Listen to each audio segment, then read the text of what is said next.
So, have you ever been stopped by someone who tells you that you look exactly like someone that they know? Yeah. Everyone in here has had this experience. Have you ever been told that you look exactly like a singer, an actor, or a dancer that someone saw recently in concert? That kind of like connection, yeah. It happens a lot. And when I think about it, I think that I noticed it really profoundly in my own self, in my own life. A few years ago when I was walking the Camino, and it started to seem like I was walking with like everyone that I knew. I would turn and look at these other pilgrims, and they looked just like my mother or my child. It was quite profound. I think it's a common experience. We tend to evoke within one another that connectedness, to see ourselves and our loved ones in the faces of those around us. At the hospital where I'm training as a chaplain, I have this experience quite a lot too. Patients and situations who remind me of people I know and love. It's a little more dramatic there, a little more painful. It's difficult to see people you know and love when they're hurting. I'm saying all of this because I was recently stopped by a person who had this experience when they were looking at me. They told me, "You look like this 15th century drawing of the Christian face of the goddess."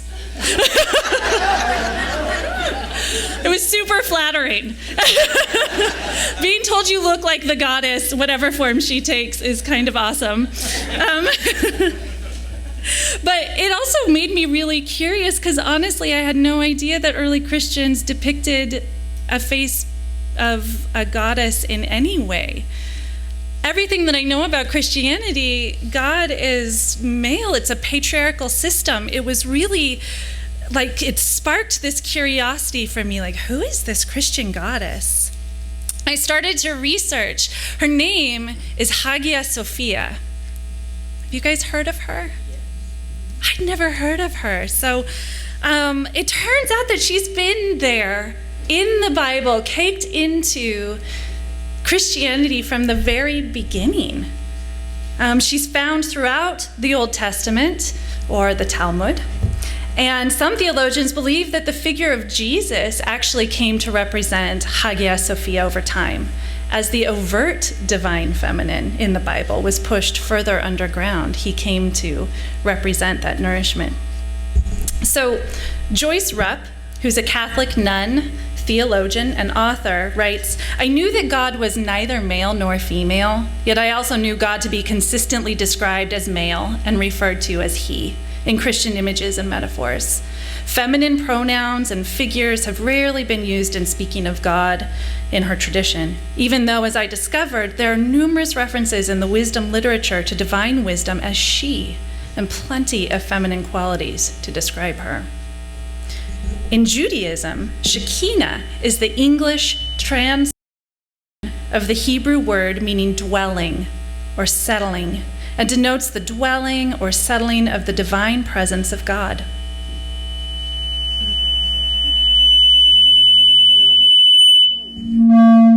I'll wait.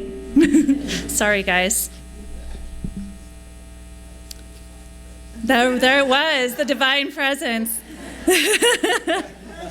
Okay, can you guys still hear me? Yes. Okay.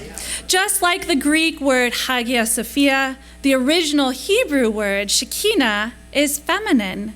Shekinah is another word found in the ancient text describing this feminine consciousness and presence, this holy wisdom.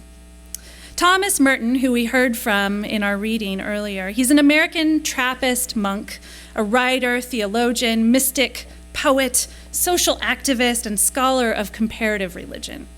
And he wrote of Sophia, "The diffuse shining of God is Hagia Sophia. Sophia is gift, is spirit, donum Dei. She is God-given and God himself as gift. Sophia in all things is the divine life reflected in them."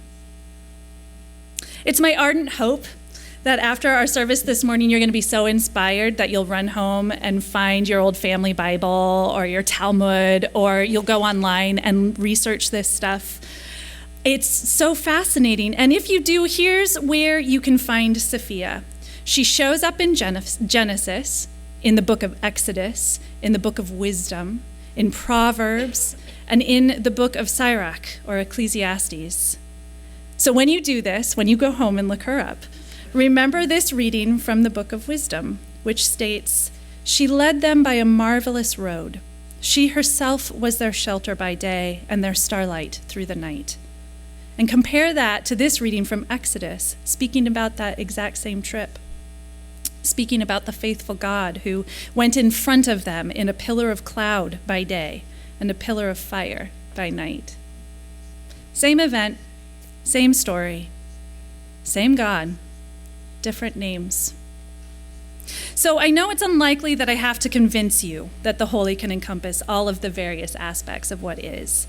But what I love about Rupp's research is that she's a Catholic nun, super devout believer, along with others like her, and she was able to successfully repopulate the Bible with this balance of strength and mystery and playfulness, nurturance and power, to rehome and remember the divine feminine within a traditionally patriarchal text. What a radical act. And what Rupp and Merton and others like them insist is that this Shekinah, this Sophia, is a force that lives among us, leading us and bringing us mystery as well as gifts if we take the time to seek them out. This is another way to get at the idea that there are many faces worn by the holy in our lives, or as we like to say in Al-Anon, that we come to see around us, God with skin. Several weeks ago, I was with a patient in the ICU and we were talking about her experience, her health, her hopes. In my role as a chaplain, I'm becoming more and more comfortable with broaching the topic of the holy with people.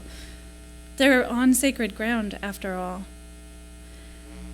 So I asked her, where is the holy in this experience for you?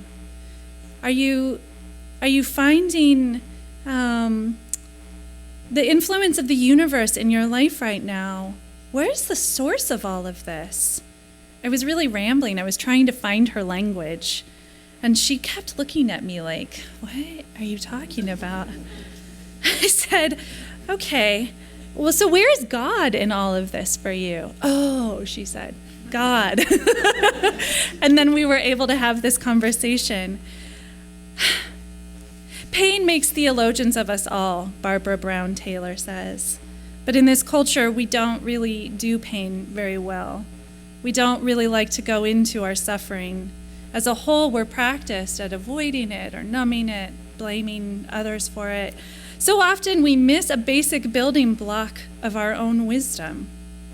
It's as Thomas Merton said, the more you try to avoid suffering, the more you suffer, because smaller and more insignificant things begin to torture you in proportion to your fear of being hurt. And the antidote to that suffering, as the wisdom of the ages, as Sophia would remind us, is in a practice of stillness, and being with what is. So, how exactly can we seek this Sophia in our lives? I don't think we need the ICU to allow us to ask the question, where is God in all of this for you? Do we have to wait for pain to make a theologian of us? How can we bring more of this holy wisdom, more of this particular face of God into our own lives? In the preface to her book, Prayers to Sophia, Joyce Rupp suggests for us a path, a way to work with Hagia Sophia, to bring her closer, to draw upon her gifts in our own search for truth and meaning, which is one of our principles after all. I began by reading and meditating each day on one of the scripture passages referring to holy wisdom. In Ecclesiastes, you'll find the passage, "Happy is the person who meditates on Sophia, who reflects in one's heart on Sophia's ways and ponders her secrets, pursuing her like a hunter, lying in wait on her paths." Attentiveness and alertness are essential in finding Sophia, Rupp writes.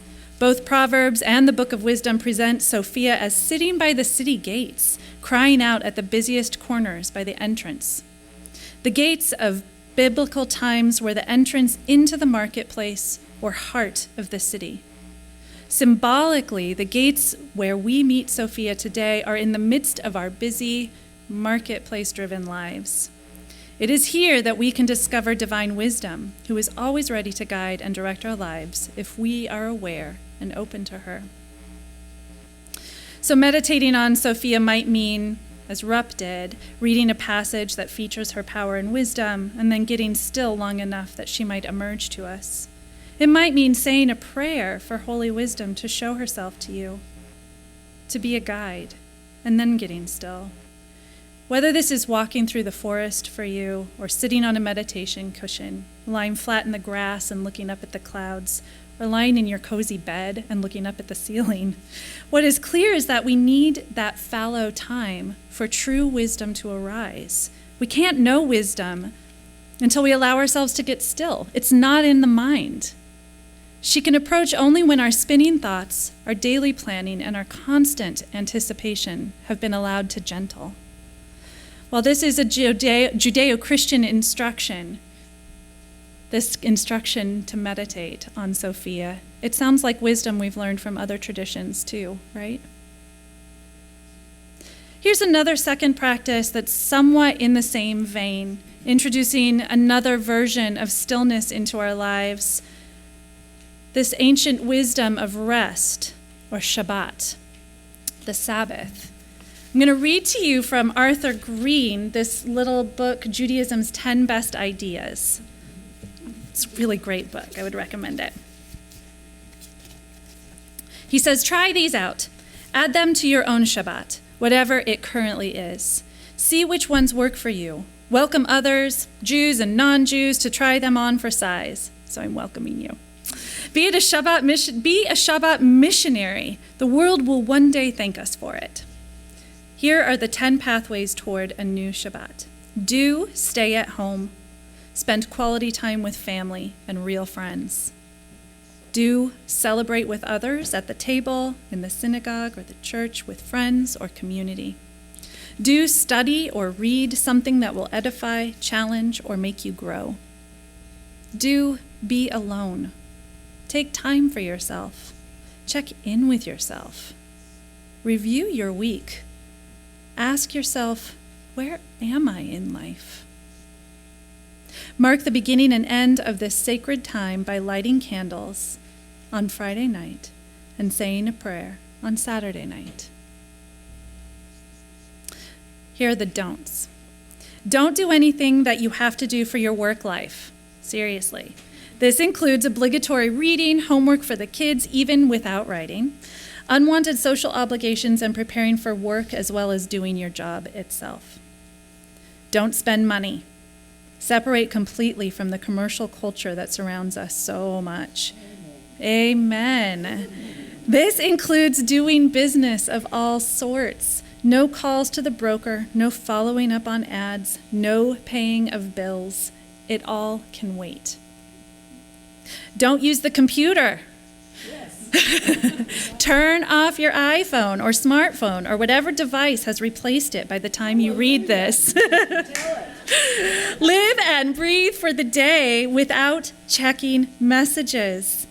Declare your freedom from this new master of our minds and our time. Find the time for face-to-face conversations with people around you without Facebook. Don't travel. Avoid especially commercial travel in places like airports, hotel check-ins, and similar depersonalizing encounters. Stay free of situations in which people are likely to tell you to have a nice day. Shabbat is already a nice day, thank you, he writes. And lastly, don't rely on commercial or canned video entertainment, including the TV as well as the computer screen. Discover what there is to do in life when you are not being entertained. So at this point in our society, taking Shabbat or a Sabbath day each week could be a seriously radical act, right? It's certainly countercultural. In America today, we've been taught to treat yourself, numbing and attempting to avoid suffering by buying the outfit, pursuing the latest electronic device, working past our points of exhaustion, showing up for yet another event, yet another call to action. We've been told by our white supremacist framework that if we pour more effort into our days, if we're more productive, if we make more money, if we push ourselves further, somehow accomplish more and yet more and ever more, that somehow that makes us worth more. But to whom and to what purpose? The Sophia that I would share this morning is this question of, what if we just set that down? We're told in the book of Genesis that on the seventh day, God rested. I'd like us to consider the divine feminine wisdom in this. Since I started with the premise that we are all reflections of love and the divine for one another, I'm going to take us there again with an example from my own life. There's this picture of me as a toddler that illustrates my imagined version of what this looked like for God on the seventh day. In this picture, I'm standing at the couch, bent at the center, fast asleep. I've got my grubby green corduroys on, I've got my cowboy boots on, and I have tights pulled over my head. I'd been playing outside, probably as a sculptor or an artist, and then I'd been a cowboy, and then I had transformed myself into a rabbit, as one does. And my mom had been saying to me, Katy, sweetie, it's time to rest. You need to rest. Divine feminine wisdom. And I was saying, I'm not tired. And in her divine wisdom, my mom snapped that photo. Thank you. So this is how I imagine God, resting, surrounded by imaginative play, mid-creation, and commanded by her holy wisdom to sleep already. So how do we incorporate a day of rest into our busy adult lives with no mom necessarily to make us slow down? We have to do it ourselves. Use Green's list, this one that I shared with you, or create your own, but tend to it religiously and see if it doesn't improve every other aspect of your life. I mean, just test it out. One last practice that I want to try in my own life, inspired by that day several months ago when I was told I looked just like a goddess someone once drew. I want to begin reminding myself by looking in the mirror and saying it out loud. This is the face of the goddess. I want to help myself remember who I am, that I, just like each of us, every one of us here, embodies that divine spark. I'm going to invite you to try this practice with me, maybe tonight before you go to bed, or as part of your new Sabbath, your new Shabbat practice, or just as a pick-me-up when you've forgotten for a moment who you are. Look at yourself. Take yourself in. Say out loud to yourself, this is the face of holy wisdom. This is the face of the goddess. This is the face of Shekinah, Sophia. And now I want us to practice that together. So I'm going to invite you to turn to your neighbor and look into their face and look for the Sophia there. When you're ready, go ahead and turn to one another and really take a moment to look. Beautiful, beautiful people. Practice. Okay.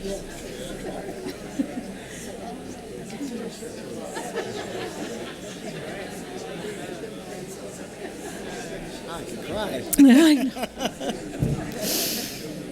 I'm going to ask you to do this silently. I'm going to ask you to do this silently. Look at the person beside you and really take them in. We'll get a chance to say it to one another. Just really take them in.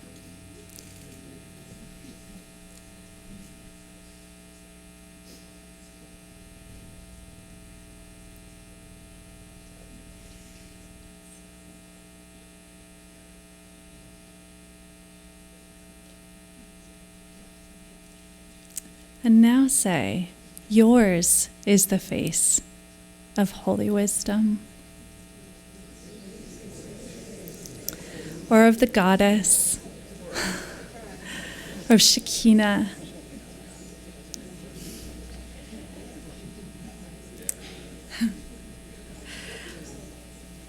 We want to fill that space in with words, don't we? We want to fill it in with that kind of, it feels awkward to look at someone in silence for a while. It feels awkward to look at ourselves. But that's what I'm inviting us to do. It's to remind ourselves that we do, each of us, carry that spark. It's a radical act to remember the complexity of the traditions that we've inherited, to remember that divine feminine, that divinity in each of us, to choose a deliberate, thoughtful, honest approach to our search for truth and meaning in our deepening capacity through practice for our own wisdom to arise. Thanks so much for being here this morning. You're really quite beautiful.